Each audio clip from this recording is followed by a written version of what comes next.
नमस्कार मित्रांनो, आज या मालिकेमध्ये आपण पाहणार आहोत. पण आता मोबाईल बघत असते. मोनिका म्हणते शुभ्रा फोन ठेवून दे आणि झोपून घे. मम्मा 2 मिनिट बघू दे ना, मी ठेवतीये मग फोन. मिनिटात जर फोन ठेवला नाही ना तर बघ मी काय करते तुला. आई सावली कोण आहे ग? राजकुमारला धक्काच बसलेला असतो आणि मोनिका आश्चर्यचकित होऊन बघायला लागते की ही शुभ्रा काय विचारतीये, सावली कोण आहे? डायरेक्ट अचानक काय विचारतीये तू? राजकुमार मोनिकाला म्हणतो तू जरा थांब. बद्दल कोण बोललो रे बाळा तुला? राजकुमार आता शुभ्राला अगदी प्रेमाने विचारतो. आऊ बोलली मला सावली बद्दल. सांगितलं ग तुला आऊंनी? सांगितलं नाही, सावली नाव आणि ती खूप रागात होती एवढं मात्र माहितीये मला. बाळा हो झोप बरं, आता झोप. राजकुमार म्हणतो शुभ्रा झोपून घे, खूप उशीर झालाय सोनू. आता मोबाईल बंद करायला लावतात आणि तिला झोपायला लावतात. आता मोनिकाच्या जवळ येतो उठून आणि म्हणतो खंड्याला मी शोधून काढणार म्हणजे काढणार, काहीही झालं तरी. तुम्हाला माहितीये मोनिकाचा हात आहे खंड्याला गायब करण्यामागे. मोनिका पटकन तिथून निघून जाते आणि राजकुमार अगदी खुनशीप्रमाणे तिच्या खुनशीने बघतो आणि हसत असतो. थोडक्यात त्याने खुन्नसच केलेली असते मोनिकाच्या सोबत. म्हणतो कोणत्याही वेळामध्ये असला तरी बाहेर यायला लागणार म्हणजे लागणारच. राजकुमारला गॅरंटी असते की मोनिकानेच लपवलंय म्हणून मोनिकाच्या समोर येऊन तो सारखा सारखा खंड्याचं नाव घेत असतो. लगेच मोनिका तिथून पळ काढत असते. इकडे आता सावली काहीतरी लिहित बसलेली असते. खूप रात्र झालेली असते. अबीर येतो तो काय आई काय लिहिते किंवा एवढं तिचं काय चाललंय बारीक. म्हणते अबीर किती वाजले बाळा, झोपायचं नाहीये का तुला? तू झोपून घे ना. बाहेर गावी गेलेत ना ग, जवळ गप्पा मारत झोपू की? झाला आला, मला जरा महत्वाचं बोलायचंय, बोल की. काय चाललं होतं रे दिवसभर? कुठे गेले बाबा? काय करतात? बाबांनी मदत केली? बाबा बाबा बाबा काय नाटक चाललं होतं रे दिवसभर? व्यंकटेश बाबा व्यंकटेश बाबा. मूर्ख आहेस का जरा? म्हणतो आई माझं काय चुकलंय सांग बरं तू. मला म्हटली ना व्यंकटेश काका माझे बाबा आहेत म्हणून. म्हटली ना तू. सगळ्यांना सांगायचं की व्यंकटेश काकाच माझे बाबा आहेत, सगळ्यांना सांगायचं. मग मी सारंग काकाला सांगत होतो. करायची काही गरज नव्हती. एकदा सांगितलं होतं ना, बाद झालं होतं. बाबा बाबा बाबा कोणी लावलं रे हे लट? म्हणत होता ते ऐकून मला कसं तरी होत होतं. मला अजिबात आवडत नव्हतं. ते जेनला सुद्धा विचित्र वाटलं असेल. वेडायस काय रे अबीर थोडा? व्यंकटेश काकांना बाबा म्हणलो तुला त्रास झाला का आई? त्रास होईल आणि मला कशाला वाईट वाटेल रे अबीर. सावली पटकन तिथून निघून गेलेली असते आणि अबीर म्हणतो तू हुशार आहे, तुझ्यापेक्षा जास्ती हुशार मी आहे, कारण मी तुझा मुलगा आहे हे विसरतीयस तू. तुझा जो प्लॅन आहे ना अगदी सक्सेसफुल झालाय आई. तू कितीही लपवालपी कर, समोर समोर यायलाच लागणार. दुसऱ्या दिवशी सकाळी सकाळी फ्रेश अशी सुरुवात झालेली असते. भयानक एंट्री झालेली असते. जी एंट्री गेले 7-8 वर्ष गायब झालेली असते ती असते आपली भैरवी. 7-8 वर्षानंतर ती परत माघारी आलेली असते. राजकुमारने आणि तिने कॉन्टॅक्ट केलेलं असतं आणि भैरवी तेव्हाच त्याला म्हटलेली असते की अवॉर्ड शो आहे, त्या शोसाठी मी येणार आहे. आणि बरोबर सावलीच्या मागावरती आलेली असते. आता काहीही झालं तरी सावलीला भैरवी शोधून काढणार म्हणजे काढणारच. भैरवी फार मॉडर्न झालेली असते कारण ती आता फॉरेनला राहत असते. फार अशी श्रीमंत वगैरे झालेली असते. 5-6 गाड्या असतात, त्याच्यामध्ये ती भैरवीची मधली एक गाडी असते. सिक्युरिटी असते. फार मोठ्या पदावर जाऊन बसलेली असते ही भैरवी. तिने संगीताच्या याच्यात फार नाव कमवलेलं असतं. भैरवीला सिक्युरिटी वगैरे असतात आणि मागे गाडी पुढे गाडी आणि मग ते भैरवीची गाडी असते. आली की सगळा हॉटेलमधला स्टाफ बाहेर आलेला असतो. पत्रकार मंडळी बाहेर आलेले असतात. का तर भैरवी आली म्हणून. मोठी सेलिब्रिटी झालेली असते भैरवी. तिथून उतरण्याच्या आधीच लोक तिच्या पुढे माईक करून उभे राहिलेले असतात. बोला बोला, काहीतरी इंटरव्ह्यू द्या. भैरवी इतकी स्टाईल मध्ये इतकी तोऱ्यामध्ये उतरत असते की बस. खूप मोठी झालेली असते ही भैरवी. सेलिब्रिटी झालेली असते. तिचं डिमांड वाढलेलं असतं. सिक्युरिटी असते. तिने असिस्टंट वगैरे ठेवलेले असतात. भैरवी इथे जी होती त्यापेक्षा दुपटीने तिने प्रगती केलेली असते बाहेर जाऊन. वर्षात पूर्ण कायापालट झालेला असतो या भैरवीचा. त्या गोष्टीने भैरवी बदललेली असते पण तिच्या डोक्यात जी सावली असते ती सावली बदललेली नसते. अजून सुद्धा सावलीचा बदला घ्यायचा एवढं टार्गेट तिच्या डोळ्यासमोर असतं आणि त्यासाठीच एवढ्या घाईघाईने राजकुमारच्या एका फोनवरती माघारी आलेली असते. आता पुढे चालत असते. सिक्युरिटी वगैरे असते आणि पत्रकार मंडळी मागे मागे असतात. एक तरी शब्द बोला, काहीतरी बोला मॅम. भैरवी कुणाची काही बोलत नसते आणि फार ऍटिट्यूड मध्ये ती आतमध्ये शिरलेली असते. आता अबीर आवरावर करत असतो कारण स्कूलला जायचं असतं. बॅग वगैरे त्याने पॅक केलेली असते आणि लगेच ओवीला फोन लावतो. तिचं आवरलं का म्हणून तिला फोनवर विचारत असतो बॅग वगैरे भरली का, काही राहतं कामा नाही बरं. आता ओवी सुद्धा छान अशी तयार होऊन थांबलेली असते. मी कधीची तयार होऊन बसलीये बाबा, आता निघायचंच आहे. होमवर्क सुद्धा कम्प्लीट केलाय बरं अबीर. केलाय ग. पेक्षा सुद्धा एक महत्वाची बातमी सांगतोय, त्या बातमीकडे लक्ष दे. तुझ्या जवळ आहे का? ओवी म्हणते नाही. इकडे ओवी लगेच इकडे तिकडे इकडे तिकडे बघते. बाबा दिसतो की काय, पण तिच्या आसपास काय बाबा नसतो. ती म्हणते अरे नाहीये माझा बाबा, बोल काय बोलायचं अबीर. विचारत होतो तो घरी आल्यावर सुशीला काकू तुझी आई आहे का? का सारखं सारखं तेच तेच तेच तेच लावलं आणि किती वेळा आई आई शब्द उच्चारत होती ग? अगं ओवी, मग घरी संध्याकाळी माझ्या तेच झालं की आई सुद्धा मला म्हटली की व्यंकटेश काका बाबा बाबा बाबा असं तू का सारखं सारखं म्हणत होता? इतकं विचित्र माझ्या कानाला वाटत होतं तेव्हा व्यंकटेशला तू बाबा म्हणत होता. म्हणजे ओवी म्हणते तुला कळतंय का अबीर? अबीर म्हणतो तुला कळायलंय का? जेव्हा आपण दुसऱ्या कोणाला तरी आई बाबा म्हणत होतो तेव्हा हे दोघांना सुद्धा आवडलं आणि यांना विचित्र असं फील आलं. आता दोघांच्या लक्षात आलंय की यांना दुसरं कोणी आई बाबा असं नाव घेतलं की यांच्यासमोर यांना वाईट वाटतं किंवा या दोघांना सुद्धा राग येतो. म्हणजे सावलीला कोणाचं नाव सावलीसोबत जोडलं तर सावलीला राग येतो आणि सारंगच्या सोबत कोणाचं नाव जोडलं तर सारंगला राग येतो. हे आता ओवी आणि अबीरला चांगलंच कळून चुकलेलं असतं. आता इतका त्रास झालाय ओवी, तुला काय सांगू मी. ती म्हटली परत असं म्हणायचं नाही हा. मोठ्या लोकांना काय वाटतं, ते नाटक करतील, आपल्याला वेड्यात काढतील आणि आपण छोट्यांनी गप्प बसायचं. आपण सुद्धा असंच नाटक करायचं आणि मोठ्यांना त्रास द्यायचा. बरोबर आहे ना गो ओवी. अबीरने आणि ओवीने चांगला प्लॅन रंगवलेला असतो आणि खरंच सारंग आणि सावलीला याच्याने त्रास झालेला असतो. ते आपण सुद्धा नाटकात सामील व्हायचं आणि चांगलंच नाटक रंगवायचं. बरोबर ना रे अबीर. नाटक आहे ना ओवी नेक्स्ट लेवलला न्यायला लागतंय, त्यासाठी जास्त तयारी करायला लागणार आहे. ते नेक्स्ट लेवल म्हणजे काय रे अबीर, मला नाही कळते बाबा. ते काय करायचं तू सांग बरं. आई बाबांना एकत्र आणायची वेळ आली आहे, तुला कळतंय का ओवी. पडदा आता पाडायचा आहे आणि डायरेक्ट एंड करून टाकायचा आहे. आई बाबांना एकत्र आणायचं आणि विषय संपून टाकायचा आहे. रोजचं हे लपवाछपी नाटकं बंद करायचे. अबीरने सांगितलेलं असतं ओवीला आता एकच धमाका होऊ द्यायचा आणि सगळं काही समोरासमोर आणायचंय. ओवी म्हणते हो रे, मला सुद्धा खूप हौस आहे, आपण सगळ्यांनी एकत्र राहावं. चल मला आई आवाज देतीये, बाकीचं प्लॅनिंग आपण शाळेत बोलूया. चल फोन बंद कर. अबीर आता घाईघाईने फोन बंद करतो. आता ओवीने सुद्धा फोन बंद केलेला असतो, कारण ओवीला सुद्धा जायचं असतं शाळेला, तिलाही उशीर होतो. बंद केल्यावर ओवी म्हणते अबीरची आयडिया तर चांगलीच आहे, फक्त वर्क झाली पाहिजे. दोघांना एकत्र आणायचं कसं, एकत्र यायचं कसं, ते माझ्या पद्धतीने सुद्धा डोकं चालवायला लागणार आहे आणि हे कसं आणि काय वर्क होतं ते बघायला लागणार आहे. आता एवढीशी ओवी आणि अबीर सुद्धा फार डोकं लावायला लागलेले असतात. आता भैरवी भारतात ज्या गोष्टीसाठी आली तो संगीताचा संगीत विशारद म्हणून काहीतरी पुरस्कार देण्यात आलेला असतो आणि तो पुरस्कार भैरवीला देण्यात आलेला असतो. आणि आता कार्यक्रम जो असतो अरेंज केलेला तो सुरू झालेला असतो. महाराष्ट्र संगीत भूषण पुरस्कार यंदाचा आपण जाहीर केलाय आणि तो पुरस्कार ज्या व्यक्तीला जातो फार दिग्गज अशी व्यक्ती येते. भैरवी विषयी आता ओळख करून देत असतात किंवा त्यांच्याविषयी कौतुकाचे बोल सांगत असतात. त्यांनी कसं कसं काय इतका उच्चांक गाठला, काय काय एकटीने केलं, ते सगळं काही कौतुक चाललेलं असतं. आता भैरवीचं पुरस्कार देण्याच्या आधी भैरवीचं कौतुक चाललेलं असतं, मग भैरवीला स्टेजवर बोलवणार असतात. आता जो अँकर असतो तो त्या प्रेक्षकांना म्हणतो की तुम्हाला हा पुरस्कार कुणाला मिळणार आहे यंदाचा, याची उत्सुकता तर नक्कीच लागली आहे. बरोबर ना. या वर्षी हा मानाचा पुरस्कार कुणाला द्यायचा, आमच्या पुढेही मोठा प्रश्न असतो की नेमकी निवडायचं कुणाला, कारण एकाच चढीक हुशार आणि दिग्गज असे गायक आहेत आपल्याकडे. भेदभाव केलेला नाहीये. या वर्षीचे जे मानकरी आहेत ते असे आहेत ना ज्यांनी संगीतामध्ये आयुष्य वाहून दिलंय. त्यांनी कडून संगीत शिकलेले अनेक शिष्य संगीत क्षेत्र गाजवत आहे, मोठ्या मोठ्या याच्यावर जाऊन बसले. त्यांना हा पुरस्कार दिलाय, ते स्वतः इथे हजर आहे आणि आपलं सौभाग्यच म्हणायला लागेल की आपण समोरासमोर त्यांना भेटतोय. टाळ्या वगैरे वाजवलेलं असतं, ते यायच्या आधी नाव घ्यायच्या आधीच स्वागत सुरू झालेलं असतं, अगदी टाळ्यांच्या गडगडाट सुरू झालेलं असतं. हा पुरस्कार आम्ही जाहीर करत आहोत. आदरणीय भैरवी वजे यांना हा पुरस्कार आम्ही जाहीर करत आहोत. भैरवी वजे यांना हा पुरस्कार जाहीर केलेला असतो. मानकरी असते या पुरस्काराची दिग्गज म्हणजे आपली भैरवी माई.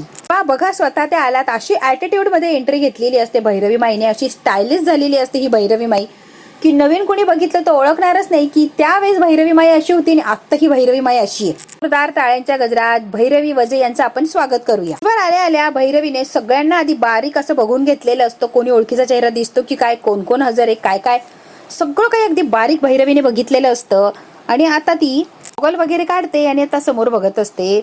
जे पत्रकार मंडळी तिची इंटरव्ह्यू घ्यायला आलेली असतात त्यांच्याकडे आता ती बघत असते. आता ऍटिट्यूड दाखवून झालेला असतो तेव्हा नमस्कार करते आणि म्हणते अरे उभे का तुम्ही, बसा बसा बसा, उभं राहायची गरज नाहीये, बसा की. रे म्हणते काही बोलायच्या आधी आयोजकांनी एवढा मोठा पुरस्कार मला जाहीर केलाय त्यासाठी आयोजकाचे मनापासून आभार आभार आभार, थँक्यू सो मच. मला हा पुरस्कार नकोय भैरवीने डायरेक्ट सांगितलेलं असतं. एक पत्रकार उठतो, म्हणजे सगळ्यांनाच धक्का बसलेला असतो, त्यातला एक उठतो आणि म्हणतो भैरवी हा मानाचा पुरस्कार एवढा मान देऊन सन्मान देऊन तुम्हाला देण्यात येतोय, तुमचं नाव जाहीर केलंय, तो नाकारता का? एवढा मोठा संगीताचा पुरस्कार नाकारण्यामागचं काही कारण कळेल का आम्हाला? पत्रकार असती इतकी वर्ष झाले तुम्ही संगीत विश्व होता, संगीत विश्वात झळकलाच नाही. तो प्रसंग आठवलेला असतो की सारंगने एक्सपोज केलेलं असतं. खरं तर तारा गातच नाहीये, सावलीचा आवाज आहे आणि तारा फक्त लिपसिंग करतीये. त्यावेळेला तिचा अपमान झालेला असतो. त्याच्यानंतर जुगलबंदी झालेली असते सावली आणि भैरवीमध्ये. त्या जुगलबंदीमध्ये सुद्धा भैरवी हरलेली असते. एकाच याच्यात 1-2 दिवसाच्या अंतरात भैरवी दोनदा तोंडावर पडलेली असते. एक्झॅक्टली भैरवी काय हे सगळ्यांच्या समोर आलेलं असतं. तो प्रसंग भैरवीला आठवलेला असतो आणि आता जस्ट पत्रकाराने विचारलेलं असतं इतकी वर्ष संगीतापासून तुम्ही दूर का होता किंवा स्वतःला दूर का ठेवलं होतं? भैरवीला हा सगळा प्रसंग आठवत असतो आणि ती आता रागात आलेली असते किंवा तिला टेन्शन येतं. भैरवी मॅम, ऐतिहासिक जुगलबंदीमध्ये हरलात आणि त्याच्यानंतर गायबच झालात. कुठेच तुमचा चेहरा झळकला नाही. भैरवी माई, संन्यासातून तुम्ही म्हणजे संगीतातून संन्यास घेऊन लांब गेला होता का कुठे? आणि आता मग अचानक अशी एंट्री का मारली? म्हणजे काही त्याच्या मागे रिझन आहे का? आता ही जी पत्रकार असतात भैरवीला प्रश्न विचारून विचारून अगदी भंडावून सोडत असतात. आता भैरवी काय आपल्याला माहितीच आहे. 5-6 लोकांनी प्रश्न विचारलेली असतात की ती चिडचिड करते. ती म्हणते एक्सक्यूज मी, जरा शांत बसता का? तुम्हा लोकांना त्या जुगलबंदी त्या दिवशी या भैरवी वजे बरोबर काय घडलं एक्झॅक्टली माहितीच नाहीये. अर्धवट माहिती कानावर पडली आणि तीच माहिती घेऊन समोर चाललाय, बरोबर ना? तुम्हाला तेच माहिती असणार जे तुम्हाला दाखवलंय किंवा जे तुमच्या समोर घडत होतं, बरोबर? जास्त गफलत आहे ना सगळी. भैरवी वजे अख्खी हयात या संगीताच्या याच्यात गेलीये. तिचा पराभव एका नव्या पोरीकडून होऊ शकतो? इम्पॉसिबल. भैरवी वजे मी साधी सुधी नाहीये ना, हे तर तुम्हालाही माहिती आहे. भैरवी वजे हरणं इम्पॉसिबल आहे आणि हार मी कधी मानत नसते. दिवशी अतिशय हीन दर्जाचं कटकारस्थान केलं आणि मी कशी वाईट आणि ती पोरगी कशी उच्च हे दाखवण्यात आलं. तर तोंड दाखवता येणार नाही, नाक कापलं जाणार, नाचक्की होणार, माझ्या नावाला थुतू थुतू लोक करणार, काळीमा फासणार, असं काहीतरी त्यांनी रचला ड्रामा आणि ते बरोबर त्यात सक्सेस झाले.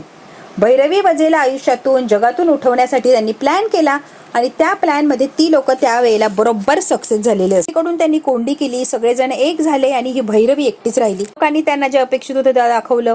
मला नीच दर्जा द्यायचा, मला हीनतेची वागणूक द्यायची त्यांनी दिली.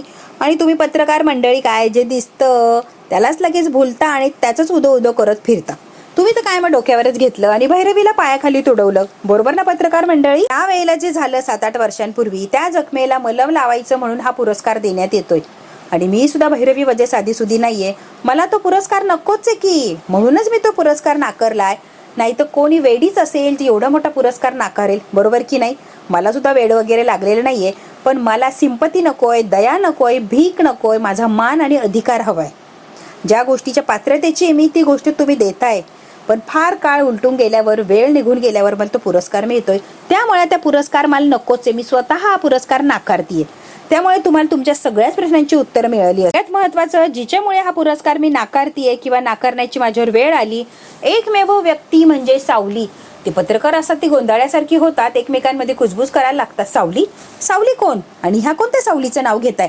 आता कोणाला काही सावली लक्षात राहिलेली नसती. 7-8 वर्षांपूर्वी जशी भैरवी अचानक गायब झाली तशी सावली सुद्धा गायब झालेली असते. त्यामुळे कुणालाच एक्झॅक्टली सावली काय हे लक्षात राहिलेलं नसतं आणि ते आता कुजबूज करायला लागतात. आता सावली रियाज करत असते आणि अबीर पळतच आलेलो असतो फोन घेऊन. सावली, ए सावली, कोणी बघ की तुझं नाव घेऊन काहीतरी बोलताय का त्या? तो इंटरव्ह्यू म्हणजे जे चाललेला असतो शो तो लाईव्ह चाललेला असतो. भैरवी डायरेक्ट सावलीला समोरासमोर दिसत बघते आणि काय भैरवी माई परत आल्या. आता सावलीच्या पायाखालची जमीनच हदरते की भैरवी आणि माझं नाव कशाला घेतीये. दिवशी सावलीने कप्ताने मला या संगीताच्या प्रोग्राम मध्ये हरवलं. विसरलात की काय त्या सावलीला? कसं विसरलात? मी विसरू शकता त्या सावलीला, पण मी नाही विसरू शकत ना. सावलीने माझ्या आयुष्याची वाट लावली, उद्ध्वस्त केलं, त्या सावलीला मी कशी विसरणार, हो की नाही? तिला लक्षात आलंय आता ही भैरवी जी मागं आली आहे ती आता काहीतरी तमाशा करणार, काहीतरी कारस्थान करणार, यात काही शंकाच नाही. साधनेवर, माझ्या भक्तीवर, माझ्या रियाजावर, माझ्या आत्तापर्यंतच्या केलेल्या कारकिर्दीवर, माझ्या मेहनतीवर कलंक लावला तिने कायमचा. मला आयुष्यातून उठवण्यासाठी पुरेपूर तिने प्लॅनिंग केला होता आणि परफेक्ट अशी ती याच्यामध्ये सक्सेस सुद्धा झाली. भैरवी तेव्हाही खोटं बोलत होती, खोटं वागत होती आणि आता सुद्धा एक्झॅक्टली तेच करत असते. खोटं बोलत असते, खोटं वागत असते. सावली कशी दोषी आहे हे सांगण्याचा ती सारखा प्रयत्न करत असते. सावलीला, तिच्या अहंकाराला, तिच्या संगीताला धुळीत जोपर्यंत मिसळून टाकत नाही तोपर्यंत मी काय शांत बसत नसते आणि तोपर्यंत माझ्या मनाला काय शांती मिळणार नाही. त्या सावलीची वाट लावल्याशिवाय मी काय गप्प बसत नसते. पूर्ती बर्बाद करीन त्या सावलीला, तेव्हाच इथून मी माघारी जाणार. सावली कुठे आहे, काय, आम्हाला काय माहिती? तुम्हीच ओळखत नाही, कुठे ती माहित नाही, तर आम्ही कसं शोधायचं सांगा बरं मॅडम? सावली कुठे आहे, काय हे तुम्ही शोधा की. पत्रकार तुम्ही आहात ना की मी आहे? जगातली छोटी ना छोटी माहिती तुम्हा लोकांना असते. मग सावली कुठे तुमच्यासाठी शोधणं अशक्य नाहीये. तुमचे सोर्स कामाला लावा, तुम्ही कामाला लागा. सावली कुठेही शोधा की. सावली कुठे राहते, काय अवस्थेत, काय सगळं तुम्ही शोधा आणि सगळ्यांच्या समोर आणा. भैरवीने मुद्दाम सावलीला शोधण्यासाठी पत्रकार लावलेली असतात, जेणेकरून तिला सावली सापडली की मारून टाकायची असते.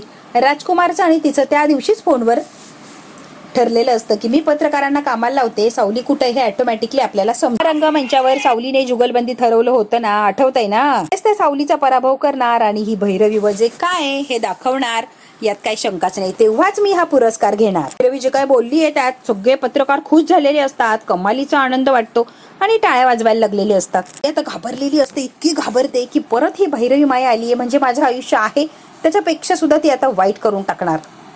आता व्यंकटेश म्हणतो काय चाललंय सावली, बाई तुझ्या गुरु असतात का सावली? व्यंकटेशला थोडी थोडी माहिती असते, अगदी शॉक लागल्यासारखी झालेली असते. तिला काय बोलावं, काय सुचावं, काय रिॲक्ट करावं काहीही कळत नसतं.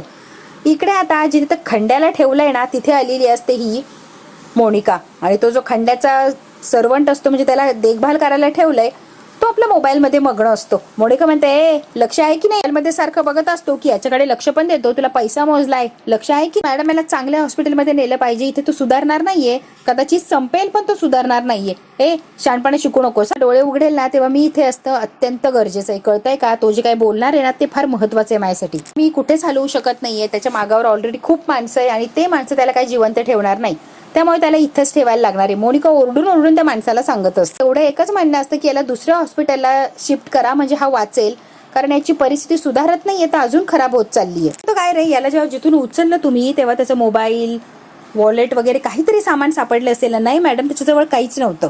का आता बारीकची बारीक माहिती मिळवण्याचा प्रयत्न करत असते, पण जेव्हा ऍक्सिडेंट झाला तेव्हा खंड्याकडे काहीही सापडलेलं नसतं, काहीच सापडलं नाही. किती वेळेस तुम्हाला तेच सांगतोय मी, का त्याच्या अंगावर पाणी टाकते, बाटलीने पाणी ओतते, पण खंड्या काय उठत नसतो कारण तो खरंच कोमात गेलेला असतो, त्याला उठायलाच लागणार ना. आता जसं काही ती शो झालेला असतो, शो झाल्या झाल्या लगेच भैरवी राजकुमारकडे आलेली असते. राजकुमारने काय तिला बुके वगैरे दिलेलं असतं, तिचं स्वागत केलेलं असतं. Welcome back to India Bhairavi. Bhairavi म्हणते राजकुमार थँक्यू सो मच. पहिल्यासारखं म्हणतो भैरवी, ती लगेच डोळ्याने त्याला असं खुणावते. भैरवी जी काय बोलावं, कोणाच्या समोर काय एक्सपोज व्हावं कळत नाहीये ना, कोणावर विश्वास ठेवावा मुळात हेच कळत नाहीये. मनात एक शंका आहे, भीती आहे, भीती आहे ना, जिवंत आहे असं तुला वाटतंय ना राजकुमार? डोंट वरी, त्यासाठीच इथे आली आणि कामाला सुद्धा लागली आहे. ती सावली लवकरात लवकर आपल्या समोर त्या मोठ्या मिळणाऱ्या पुरस्कारावर पाणी सोडलंय. कुमार घाबरलेले असतो, त्याला भीती वाटत असते. सावली जर खरंच जिवंत असेल तर तिचा मुलगा सुद्धा जिवंत असणार. जो हल्ला झाला ना त्यामध्ये सावली कदाचित वाचली सुद्धा असू शकते. भैरवी म्हणते असंच म्हणायचंय ना? राजकुमार म्हणतो हो, पॉसिबिलिटी आहे रे, नाकारता येत नाही ना राजकुमार. माणसाने सांगितलं ग ती मेली आहे, तिचं बाळ मेलंय, पण मला खात्री नाहीये त्यात मरणार नाही रे, फार चिवट ती होती ती. उठ म्हणलं की उठायची, बस म्हणलं की बसायची, मी सांगेल तो सूर लावायची, ती अशी होती सावली. नंतर ती सावली मलाच दात दाखवायला लागली, माझ्याच डोक्यावर मिरे वाटायला लागली, एवढा फरक पडलाय तिच्यात. म्हणते कसं विसरू त्या पूर्ण माझ्यासोबत काय केलेलं आहे, मला बदला घ्यायचा एवढं तर मला दिसतं. प्रतिष्ठा, एवढा पैसा, एवढा मान, एवढा सन्मान, एवढा रुबाब कमवला, पण त्या पोरीने एका मिनिटात सगळा धुळीस मिळवला. ताराला माझ्यापासून तोडलंय, माझं जगच तिने सगळं विस्कटून टाकलं. बिळातनं काढण्यासाठी पत्रकार तिच्या मागावर लावले. रंगमंचावर जुगलबंदीचं आव्हान दिलंय. जुगलबंदी म्हटलं की जगातल्या कोणत्या तरी कोपऱ्यात असली तरी जुगलबंदीसाठी तिला स्टेजवर माझ्या समोरासमोर यायलाच लागणार. कलेच्या इज्जतीचा, तिच्या अहंकाराचा राजकुमार फार मन लावून ऐकत असतो. भैरवी काय बोलतीये, सावली येणार म्हणजे येणार राजकुमार, मला गॅरंटी आहे. तिचं जिवंत असणार तर ती येणारच. विने सॉलिड प्लॅन केलेलं असतो सावलीला बाहेर काढण्यासाठी. जबरदस्तीने काय जुगलबंदी फिगलबंदी परत अरेंज केलेली असते आणि सावलीला बाहेर काढायचं असतं. बघू आता भैरवीने राजकुमारने जो काय प्लॅन केलाय त्यात सावली अडकणार का आणि जुगलबंदीचं चॅलेंज स्वीकारण्यासाठी ती बाहेर येणार का, हे जर बघायचं असेल मित्रांनो तर बघायला लागणार आपल्याला पुढचा भाग. हा भाग इथेच संपतो. व्हिडिओ आवडल्यास लाईक शेअर सबस्क्राईब नक्की करा. धन्यवाद मित्रांनो.